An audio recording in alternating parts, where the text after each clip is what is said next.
How do you navigate the world of media out there? I don't want to live my life through this device, but I also can't put it down. So what do? How do you start to create boundaries? How do we help them discern so they know how to do that one day? Is it a hard boundary? Is this something very, very dangerous? Or is this something that I might need to get comfortable with, giving them some agency and freedom? What do you say to adults that feels too late?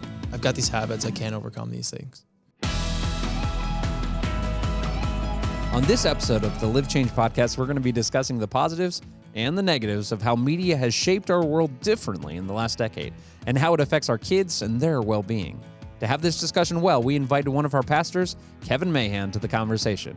Kevin is a father of 3 boys, and he knows firsthand what it's like to navigate setting media boundaries for the family and how tough those decisions can be. So let's go ahead and talk about it. Now, Kevin, you have a couple kiddos. So you're living this right now for both yourself and for the kids. Yep. Rachel and I have 3 boys, 12, he's going into middle school here, and 10 and 7. And so, birth order is so true. Gotcha. He's setting the rules. The other 2 disobey all the rules. And they actually didn't know you had rules. No, they're Kai's rules, and we don't like them. Yeah. So they don't know their parents' rules that Kai just happens to obey regularly. Fair enough. So, and everyone listening, this is a conversation that is for everyone. How do you navigate the world of media out there and everything that is out there and what's good, bad, yum, yuck, it's out there. And now we all have kids. Joanna, you have kids too. So how old are your kiddos? Yeah, one almost 9 and one just turned 4. So clearly this isn't a problem for your 4-year-old, right? We just took all screens away from her indefinitely. Definitely. So yes, it is. Oh, okay. So good. We're coming up with a strategy for the Wishart house. Yeah. Today. And I mean, honestly, even before Kevin and I had kids, as a couple, we had to determine some of those boundaries. As a single, independently had to determine kind of what some of those boundaries were. And I think it's really helpful. Now, this is not the all media is evil. This is not, we're not scorching movies here. We're also not going to tell people hey, these are the movies you can see. These are the ones you can't. This is the songs you should listen to. These are the ones that you shouldn't. Yeah. We're not doing that today. I'm glad, because I still regret smashing my CD collection of all the music I actually liked when I started following Jesus as an adult. And, the 90s church. If I could have my Smashing Pumpkins double album back, I would just kill right now for that. Yep. We've all been there. We've all been there. Good. So let's start off. Let's talk about what's your favorite kind of media? What when it comes to is it movies? Is it TV shows? Is it YouTube videos? What do you guys find yourselves going to in your family? Comfort shows. Okay. That's it's funny. I was trying to think through what is my favorite type of media, and I think it is just comfort shows. So right now I'm in Friends, but it's New Girl, love Seinfeld. Yeah, you cooked through Seinfeld 3 times. Yeah, Kevin had to cut me off. What does comfort mean? No drama? I know what's going to happen. Okay. I'm okay with a little bit of drama if I know what's going to happen. Okay. So I feel the older I get, I sometimes feel so lame. I don't really want to be surprised. And I've talked about before, I get media sensitive about some of that stuff. But then podcasts, books, have really been trying to even Audible more. Love Audible. So. Mm-hmm. I like comfort shows too. And to be honest, I don't like shows that make me feel things.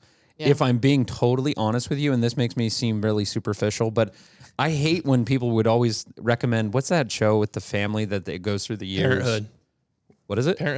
Parenthood. Is that it? Oh, yeah. And no, it's This Is Us. This Is Us. That's it. Yeah. Everyone was you got to watch this show. And I was like, why? And they were like, I bawled last night. I'm like, no. You're that doesn't sound fun. That sounds awful. Yeah. How about you, Kev? For me, man, it's all sports. I can go dive deep into sports. So YouTube is so good for me. It tells me what sports I love that I've never heard of before.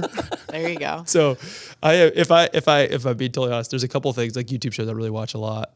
There's a crazy random British comedy that I've enjoyed. It's called Taskmaster. They take 5 comedians and make them do absurd tasks with no point and then judge them whose line is the name kind of thing. And I watch that religiously. And it's season 17, so it's a deep dive. Have you ever heard someone in your family or friends that, media started to impact them, maybe positively or negatively? And this, I want to open this conversation up because I do think that media has more influence on us and our development, our relationship with God, our relationship with others, our personality. I think it is molded by the media we consume. So have you ever had someone that was impacted in that way? 100%. It's easy to say somebody. Like how I get impacted by media is one of the things I love doing is watching comedy, and comedy is like a relief from normal life. And you can turn it on, you find a lot of humor in it, and it's so quickly over the line on things that I don't want to fill my mind with. Yeah. And then all I can see is how I would tell that perverse joke and get my wife to laugh until I tell her, and she's like, by the way, that's out of bounds. Like, oh, that's right. And so it just becomes a normal part of what comes out because of what I allow in. That's really accurate. My gosh. I have a buddy of mine that his sense of humor is rated R. Like his sense of humor is absolutely rated R. But it is because of the comedy that he listens to, and you know the movies and the shows that he listens to. And what it does is it lowers the filter that he thinks that's every adult will want to joke on this same level. And it's like you forget that what you heard in the roast of Tom Brady is not that's not how we talk to each other. We don't all think that's funny. We don't say those things. Yeah. And it's like, it's so convincing because I'm doing this by myself. I'm watching this thing by myself. And so I've tried this my whole life. Like I'm watching something thinking that's reality. And then you get into a relationship with somebody and they don't share the same perspective, but that's totally missed and gone. And so our kids do the same thing where they're watching something, doing something, thinking this is how I do this. Yeah. The moment it turns off, you're like, you're the worst version of who you are because you've now convinced yourself. I think it's interesting because I think I've seen that in different parts of my life. And where I found the commonality is if it's changed, whether it's my sense of reality or then what I'm looking for that's not possible. And so like you can think about things like you think about rom-coms, right? Well, then that warps your sense of like, is this how dating should be? Is this what I should be looking for in a partner? Or then you start to feel let down. Why isn't my partner as romantic as fill in the blank? So that's not helpful, right? Yeah. But then you also see it in ways, I love a good home improvement show as much as the next person, right? But then you start thinking, why doesn't my home look like that? Yeah, like, how do we tear out this wall? Or, hey, we have superhuman powers now that we know how to reno our bathroom, and we don't. And so I think just when you watch something so much that then you start taking on a different sense of identity or like that yearning for something that's like not, that totally was fabricated that you just can't. Totally. What I love that you hit there is like I instantly went to like the negative things that I allow in. You went into the things that are positive but negative for you. Yeah. And I think that's really smart is because there is someone else can watch that, you know, HGTV show and be like, oh, that's cool. But for you, you're like, then you go to your living room and go, oh, and you see the gratitude go down and you're like, I probably can't watch these all the time. It's like, I don't have that trendy couch. It's like, yeah, because your 3-year-old just spilled her juice on it. Yeah. Different season. Different season. Yeah. Oh, absolutely. Yeah. Here, the overwhelming part to me though is as a guy in the world, as a parent trying to guide our children, I've never felt more behind than with technology and media. That I have to also lead this thing, but I also don't understand it as much as I want to. I have to lead this thing, but I also don't understand it as much as I want to. And so I have to enter into this world. I feel shame and like, I don't know if I can do this. And so sometimes because it's so overwhelmed, we don't do anything. And that leads us to the same place where I'm now drifting into an accidental strategy. I've done a bunch of this as like I'll read tech blogs, different things every now and then, and I'll do experiments with my phone because the rule I have to create is around, I'm not living out the value I want. The value I want is I don't want to live my life through this device, but I also can't put it down. So what do I do? So let's do this. So we have what we've called the 4 Ds of coming up with a strategy. Now, I want to be clear. This is a strategy for everyone. Strategy for us as individuals, as adults. That's right. You know, we as adults, just because you pass the age of 18 doesn't mean you shouldn't have a strategy for the media you consume. And learn from me. If you're in your 20s, learn from me because I had no strategy. It did not lead me well. Yeah. Like it just didn't. I'm just telling you guys, I became desensitized to things that I just shouldn't. Like I would tell random people at church then, like, oh, I just saw this movie, and they'd be like, Wait, what movie? Excuse me, Pastor Chad. Yeah, exactly. And be like, oh, is that's not good? And it's like, so you do need to self-strategize for yourself. And then, especially when you start to have kids that are learning from you. So let's start with the first one. The first D is defined. Define the values. So what are the values? So what is the importance of defining values as a strategy for both self and family? Yeah, like I can't tell you what your values. I can tell you what my values are. You have a different set of values, and there's been different values we've embraced as a young man, trying to figure out how to stay pure with my eyes. Just like food, everything I intake turns into me, and so if every thought I think is the thought that's reproducing and what I believe about the world, like I got to be careful what comes in. And so that was a value of I want to guard early on what I take in. Did it succeed at that? No. Not 100%, but if you don't have a value of this is important what I take in, it all forms me, then what are you going to do? But now I'm trying to be careful as a dad with 3 boys that are watching what I take in. I think I can filter content better than they can. I think it's still true. And yet, if I choose to do that quietly, secretly on the side, what they're observing me do quietly with my phone in the corner is forming what they think is appropriate behavior with the phone. So sometimes I have to say no to stuff because I want to be a model now. Back when I was 20, I didn't think about people being models with me. Like I'm thinking now about people are watching me. So I want to read my Bible, not mediated. I want to do things that help them see the things they want to reproduce and not just me doing myself, right? Yeah. So really those are values that we That's really good. But you only do them because you start realizing like they're tapping me on the shoulder to get my attention and I'm reading my Bible. I'm frustrated because they're interrupting me, but they have no idea if that's different than Instagram. Yeah. It's just, they're watching me be on my phone. So. Yeah, that's so good. I think for Kevin and I, we have tried to make things consistent with our family values. So we also don't feel like we have to keep track of a bunch of things also. And so for us, and actually we have a really great article on our website that actually talks through how could you even start thinking through your own family values, media excluded. But for us, present and honor. Those are 2 really important words for us. And so present, right, to what you just said, how does it affect how we're present with one another? So that could be a part of that value where we can totally watch Amazing Race together because it's fun, it's engaging, it's entertaining, it's causing conversation to happen. Or we could just all be doing that in our own silo, that we wouldn't be present doing that together. The other just big thing is honoring. And so even with Finn and YouTube, like there are a couple of YouTubers that he'll watch that by and large, like we're good. Like I know what to expect from those folks. I know what he's probably consuming. Every once in a while, it'll be like, ooh, I didn't love how he said that or how that was portrayed.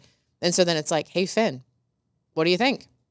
And like, he's awesome. And he will engage in that conversation because we've just been doing that. That's great. And so there have been times where he's like, yeah, you know what? I don't think I should watch that anymore. And I love when he comes to those conclusions himself. And it's not a rule. It's because it's a value that it's like, hey, Wishards, fill in the blank. You know, we show honor to one another. That's not honoring. I think what you're saying too is really powerful. I hadn't thought about this, how this might apply to us, but what you're saying is powerful because your value transcends technology. It's a value you have everywhere. We want to honor each other everywhere. Technology has to be submissive to the overall value. Yeah, absolutely. So these are not values based on technology and media in our home. We have a value early on in our marriage. We heard a family say, we value poise. And when you have boys that act like bobcats everywhere, you begin to value poise when you go to your first funeral. And you're like, will they hold it together or should I get one of those monkey leashes, right? And maybe both. That's the strategy, right? Yeah. So we've talked to our boys about poise pretty often. That's an overall value. And poise is defined as a keen sense of the appropriate. And so you got to recognize I have to lock into when's it appropriate. They're feeling something. I don't need to celebrate and yell at them. And so they're trying to get this feeling, but like the technology has to fit under that gap. Yes. Yeah. So grandparents are at the house. They're from out of town. They're here. And they're like, we have screen time today. We're like, okay. So poise would tell us valuing time with them playing a card game would be better. They're negotiating also like, no, because you said the rule was we get 30 minutes. Like, okay, But our value transcends technology. So you are right and you're also wrong. And that's great. That's poise. Like, so those values are so much higher. And if you don't start with the values, you don't know what rules to hang off them. And, and I'm telling you, like my son, Parker, the question he asks 50,000 times a day is why? Yeah. Why? Why? Values is why. Don't come up with a strategy without values because then you have no why.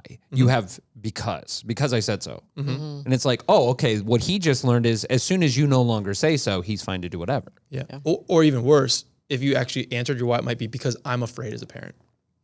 Because I haven't healed those things that are keeping me from thinking this through. And that's a gift from God to go into those recesses of why I'm afraid. Yes, and it's instead of saying no to something, you're saying yes to something. Yeah. So instead of saying no to the media, you're saying yes to poise.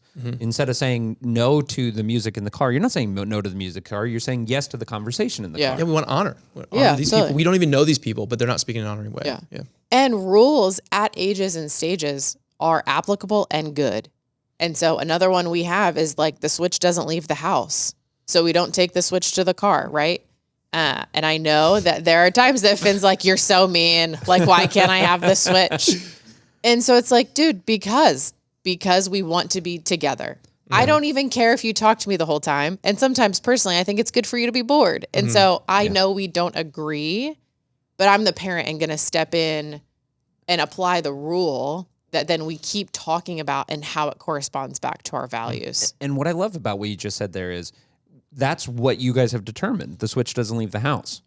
But for us and my family, like my son, if he goes to a sleepover, he will take the switch and I know what games they're playing and stuff like that. So my point is it's up to your family and your person to define the value. And that's our first one is define the value. And good. And add scripture, right? You go into scripture, like what are the values that scripture has to say about media? And if you haven't looked back at that, you may be making something that's antithetical to what God's already spoken.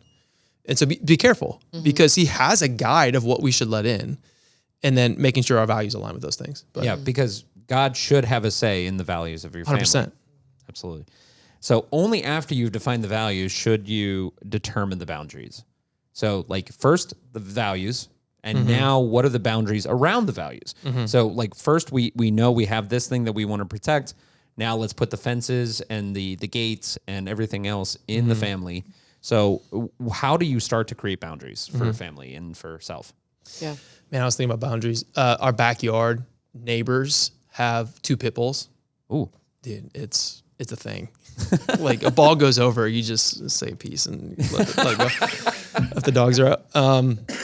But we value our kids playing together and playing in that space. And so we incentivize them to go out and play there. And every now and then it hits me that they are roughly 2 feet away from death at times, you know, but that boundary is so strong and there's really clear boundaries. And then we have other neighbors that there's no fence on. And because there's not a danger as clear on the other side. So we talk about boundaries. There's different types of boundaries. There could be this strict fence that's very, very dangerous. Like we have filters on mature content because that is a strict one. That's not one we want to say, I hope you make a right decision on. Right. Then there's other ones based on time, softer boundaries of like, hey, today may be appropriate because you're sick to watch 14 episodes of something. Yeah. And then when you're still feeling sick, here's the switch, you know? And like, there is an appropriateness to some of that there's other days though where, hey, 30 minutes is right here because we're choosing hard. We're going to go play together. We're not going to just mediate ourselves away from the relationship. Wow. So, that's great. But boundaries are different. And so then choosing, is it a hard boundary? Is this something very, very dangerous? Or is this something that, hey, I might need to get comfortable with giving them some agency and freedom? Yeah, I think for us, we've just been talking about this a lot lately. And so I think it's also good to see what other people have to say about it. And so there's a book, it's called Habits of the Household. He actually covers a bunch of different habits. And so it's interesting because it's not a difficult read, but it's a difficult read because it's just so challenging to like, to just like think through what does this mean for us? And so I know the way I'm wired, I have to be real careful to then just not take that book and be like, oh my goodness, this is how we have to operate now, right? That won't be helpful. That's not actually me filtering media to what's helpful to me. But he does have a whole chapter about screen time then also paired with play and family and bedtime and just like kind of all of the places that I've found screens or media kind of leaks into our day to day, that he's just had some real helpful things to say about it. And so I think also if you don't know where to start or this is a totally foreign concept to you, I think also trying to figure out what other people have said about it and what has worked for others. Well said. And that's the whole reason for this episode of the podcast is because there's some people out there that have come from, they may be first-generation Christians. They may be first-generation Christian parents. And so maybe they consumed everything as kids. And now they're like, I don't know even where to begin putting boundaries. Yeah. I'm so glad you said that because you also hit on the fact that I need to filter what I see as if it agrees with me. And so I have this filter for me personally. I connect to a lot of people through sports, knowing what's going on in the sports community, knowing what's happening in basketball. I connect to Andrew and Joe through basketball all the time. So what my boundary is though, is I also want to have good relationships. And so I don't live watch sports much. I'll do some. I'll do soccer games. I'll do U.S. national team games. I'll do things that are really important to me, wear my jersey, go crazy, do all the things. But I can't watch every night a live sports show. So my boundary is I don't have the subscription, but I check the game scores every night. And so I'm looking at what's happening, texting them, oh, it's looking like this is happening. And then it like kicks off this thing. So boundaries, my filter is not the same as other people's filters that want the live experience. Yeah. But it's what I can do right now in this season with so many relationships. And what we've done is we only have one sport. So ours is baseball, and It's the worst sport. There's so much baseball, man. You are wrong. Soccer happens once on a weekend. Baseball is like, for us, like we watch it as a family, and it's a family event until my team inevitably starts to really tank, and then we don't watch it July. anymore. Then you get to switch over to movies. Yeah. So determining the boundaries, I think you start with the values and what you're going to protect. And I love the illustration that you gave, Kev, is we're like, there's not going to be a list here that we give on the show notes of like, here's the boundaries. No, you're going to have to first determine the values as set out by Jesus. Yeah. Then you set the boundaries as some fences are to protect, and those are wrought iron, barbed wire fences. And it's like, no. And we have some of those in our home too, where it's like, we have monitor my daughter's cell phone and stuff like that. But then there are some boundaries where it's like, this is a different kind of boundary, a time boundary. And I love what you said about that. And it's all about, and sometimes boundaries change depending on the age. Yep. And it's like what was once a boundary can suddenly be a negotiable thing as the child gets older and they. Yeah, and if you're talking to a child, they're remarkably self-aware at times. That if you tell them, here's what I'm afraid is going to happen, then you can trust your child, Finn, Olivia, somebody to talk back to you and just say, hey, Dad, I get what you're saying. I can prove it and show responsibility in this area. And then the soft boundary gets to change a little bit. Totally. That's good. And that's like such a gift to be able to bring them along instead of them always being the antithesis to the rule, the boundary. Yeah, because you're teaching them for launch. Yeah. Like it's just, we have to keep challenging our thinking, I think, with parenting sometimes. I know even for me, it's like I am raising Finn to go be a human outside of my home. I am raising June to be a human outside of my home, right?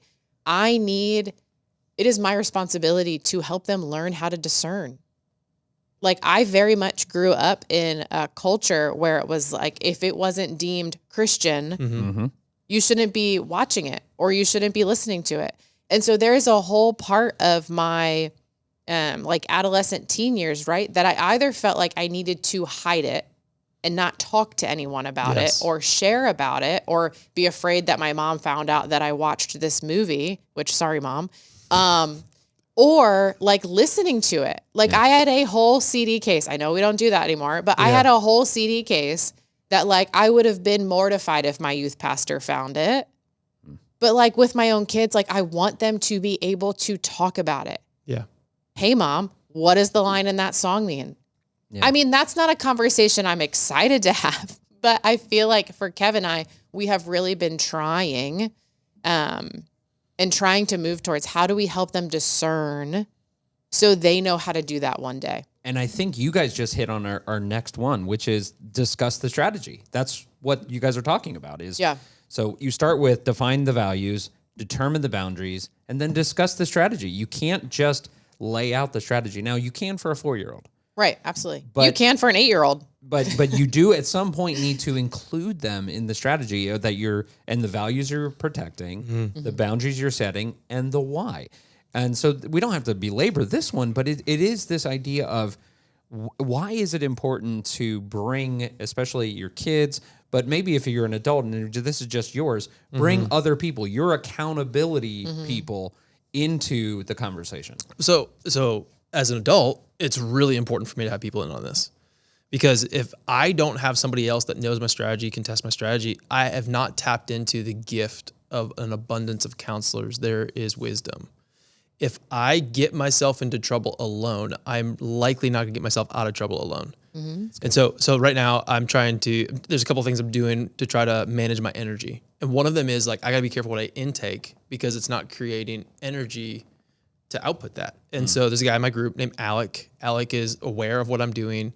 My requirement for him is I have to send him an email each week telling him what I did. And I have done so much more knowing the shame emails coming that I signed up for and I recruited. But if I got myself to like mismanage my energy because I'm just streaming YouTube at night and I'm not doing anything to get ready for the next day or doing something in the habit in the morning that's empowering my energy, I got to tell somebody. As soon as I tell somebody, it's like handcuffs are off. Yeah. Now I'm excited to go experiment. Wow. So yeah, it's kids, but it's also like, man, as an adult, like if you got there by yourself, you're not gonna get out of it by yourself. Yeah. Yeah. Yeah. Because if a strategy is known by only you can change it too easily.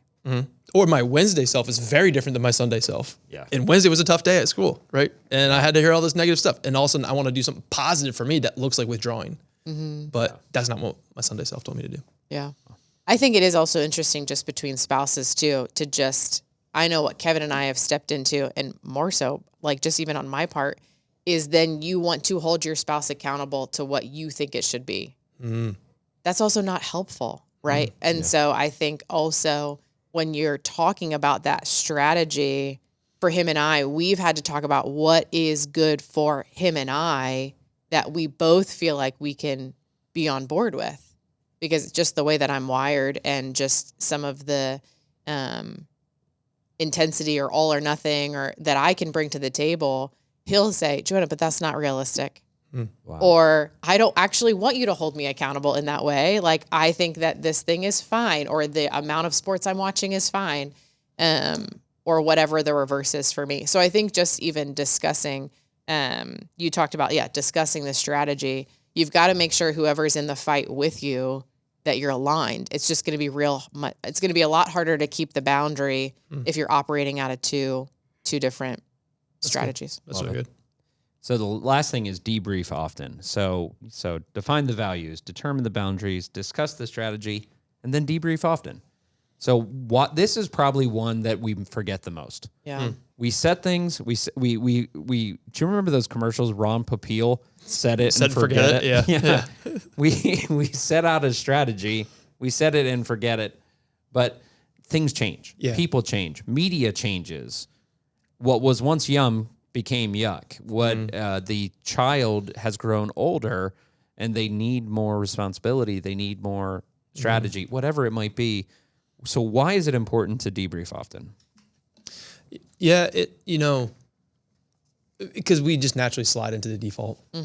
Like, even though we can talk so confidently about the things we've talked about and give our greatest hits here, like I'm sitting at, my parents live out of town. They live in Michigan still. I'm in Pennsylvania.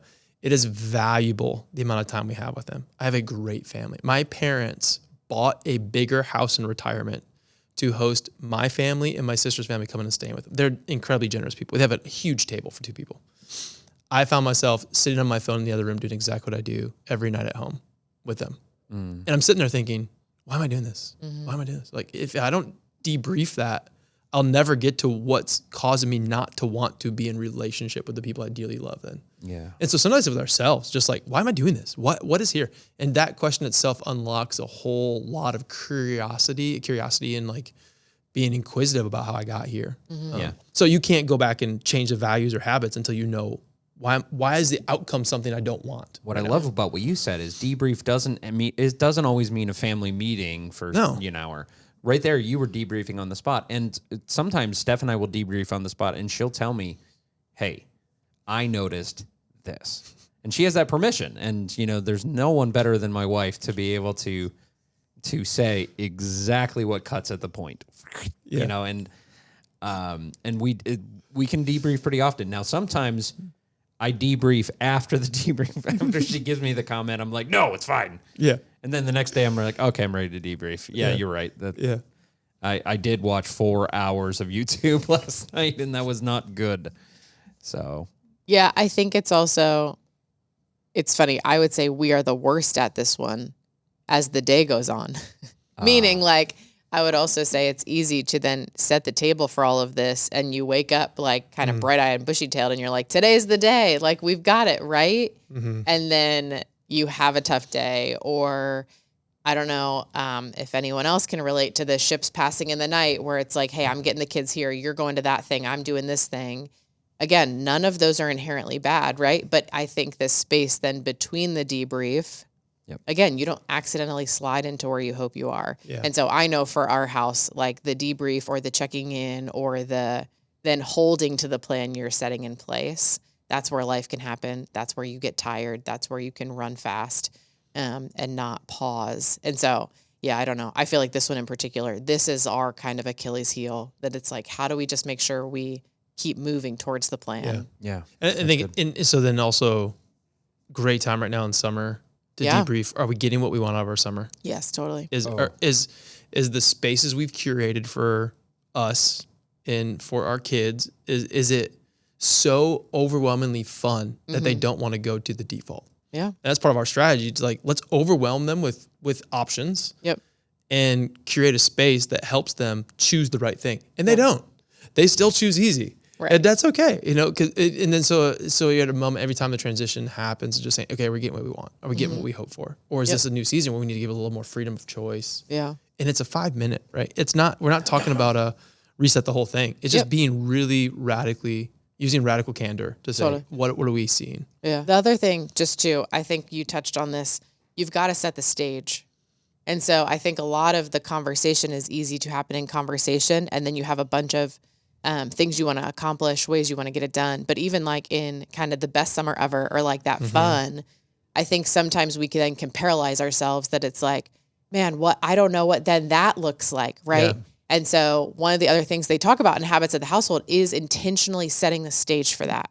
And so this might sound really dumb to some folks, but it's like we have markers and crayons and their sketchbooks reachable. Yeah. That's the first thing they can reach on the shelf. So like, and again, for my kids' age and stage, that is age and stage appropriate. That it's like, hey, how do I set the stage for actually the screens to be farther away physically and to say, hey, June, the box of Magnetiles is out. Like this is your morning jam. And so I think, that part is important too, that setting the stage doesn't have to be complicated, or that your family is in the yard every single day for 4 hours, just keeping them away from screens. But how do you really have some of those practical cornerstones around how you just set up the environment then to help your plan win? Well said. One of the books that was really helpful early on was TechWise Family. Andy Crouch, his value statements come out as 10 commitments. And so one of his commitments you just reminded me of, he said, we want to be contributors and creators more than we're consumers. And that's a value. So then you set up the space. I joke with Rachel every summer. She's like, we're going to plant the garden. And in my head, I'm like, that's going to be like a $17 tomato. With the amount of like, we actually get out, you put the soil, you do the plant, you do all the work. I don't know. Tomatoes cost about $17 now. Yeah. But my head is so cynical because I'm thinking this is about money. This is about produce. And it's not, because our middle son loves to see it grow. He's the one that struggles the most as an introvert with like needing to get out of our chaos into something that's easy. And so in my head, I don't know if I can put a dollar amount on watching him care for plants. And so if they never produce something, if that matches the value, we'll invest all kinds of time into that. That's good. But that space, if we chose not to do that, that's one more hard conversation we have to have all the time about getting him something that he wants to go do. Yeah. And I'd say there's going to be some people that are out there listening right now, and you're saying it's late in the game. It's the seventh inning, it's the eighth inning, and my kid's already 15, 16. How do I even begin to come up with a plan, a value system, strategy? And I would point you back to an episode of the podcast that we did with Dr. Gary Chapman. And he said, when you're putting things in for teenagers, when you're putting rules or boundaries in for teenagers, sometimes you have to begin with an apology. Mm-hmm. And sometimes you just kind of go to them and say, like, hey, I haven't done this the right way. I've made a mistake. I've made a mistake in not helping you and being the parent that you deserve and putting these boundaries and these values in there. And please forgive me. And like, now you're going to join me in shaping this. And I think sometimes I love that. Good. So if you're listening and you're like, this doesn't apply to me, my kid's too old, I disagree. I just disagree. I do think it can and should be done. It will be harder. So you have more to make up, but that's okay. As long as Jesus Christ is the Lord of all, there's still time, and you can change. What do you say to adults that feels too late? I've got these habits. I can't overcome these things.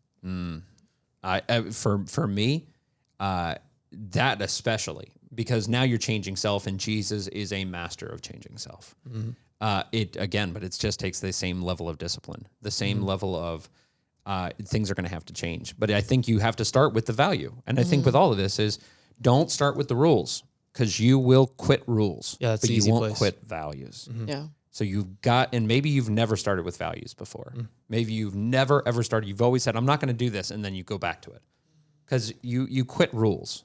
But don't quit on yourself, and don't quit on the values that Jesus is giving you for yourself and your family. Yeah, and maybe the rules aren't really evident, or the habits that you need to form aren't evident, and you're going to have to experiment with a bunch of stuff to get there. Yeah. And totally, you can do anything for a couple weeks. Yep. And the difference, your family, the difference between what your family will look like a year from now and today is in this right here, and what you do with this, and how you implement it. That's good. Well, thank you so much for tuning into the Live Change podcast. Remember, media matters, and you're not going to fall accidentally backwards into a healthy strategy. So sit down, come up with your strategy, come up with your values, and implement that into your family today. If you like this episode of the podcast, make sure you like, share, subscribe, and comment. And as always, now that your life changed by Christ, go live that change out.